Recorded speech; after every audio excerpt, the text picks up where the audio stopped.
On Survivor Guatemala, old tribal loyalties were ignored as the Yasha tribe sent one of their strongest players packing. Unfortunately for real estate agent Blake Towsley, he never learned the old adage, silence is golden. I got about 70 skydives and state champion tennis player in high school, and now I'm 24 and I'm married. Blake talks about himself all the time, and all this, he seems like Captain America, and he's always talking himself up, and it's like, God. My girlfriend, she's got double B.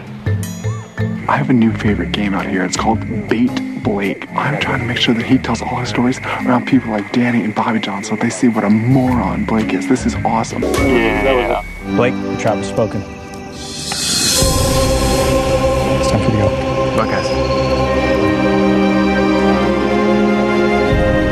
Blake Towsley, good morning. Good morning, Renee. Oh my gosh, you look like a train hit you last night. Yeah. I mean, you were stunned. Had no idea that was coming, did you?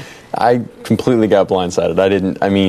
It just didn't make any sense to me. I literally left the game and I was like, how did that happen? Yeah, you thought Brian was on his way out, huh? Yeah. Did you have any idea that they thought you talked a lot about yourself? No, not really. And what it comes down to is you don't realize that these are 3 days of our lives. I mean, it's really kind of depressing to watch the show because I realize, every night after the show's over, and this is 72 hours that showed in 45 minutes. So, you don't see a lot. So this was happening over a 3-day period. This is conversation. The hardest part about Survivor is the monotony of the days. The 12 to 5 where it's 120 degrees and mosquitoes, and all you want to do is just, be home with your family.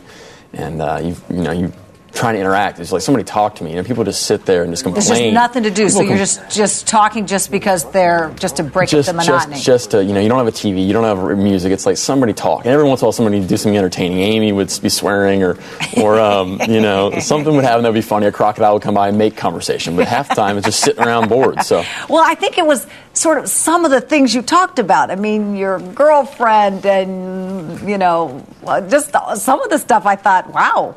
Well, they're very forthcoming, I thought. But they show me as forthcoming. Like, you don't see, Amy would talk about things that, I probably wouldn't talk about in private company and things like that. And, we had some pretty interesting conversations, and some of it's probably just not appropriate for family hour, But, you think? Yeah, perhaps. How did you take to being called Golden Boy, Captain America, and how did you even earn those? Because you had sort of an inauspicious start. Well, my whole plan was to stay under the radar and kind of play the role like, Brandon and some of those guys that were just athletic and just wanted to, provide and support. And a tree fell on me the first hour in the game. I thought you were done for because your shoulder looked pretty hurt. I was blacking out, and luckily Margaret was incredible. Margaret threw me against a tree, and they're holding me down, and she's pulling these thorns out of my shoulder, and I still have 2 in them right now. The skin grew over by the time I was done. They never took out. And, that's gross. That's gross. Well, they're still in there, and that slowed me down a bit. And then just going through the process of the game, every athletic competition I stepped it up, and that was the most I could do at that point. So, why do you think Danny flipped? Because it was Danny, Bobby John, Brandon, and you, the original Nakum tribe. So what was up with Danny? Why would she do that? To me, it made sense. I'm a guy, and it's kind of guy code. I'm sitting there with Brandon and Bobby John, and we were all jocks, and we were all, winning challenges, and it was kind of like, let's take the 4 of us strong people to the end, and we'll figure it out. All's fair in love and war.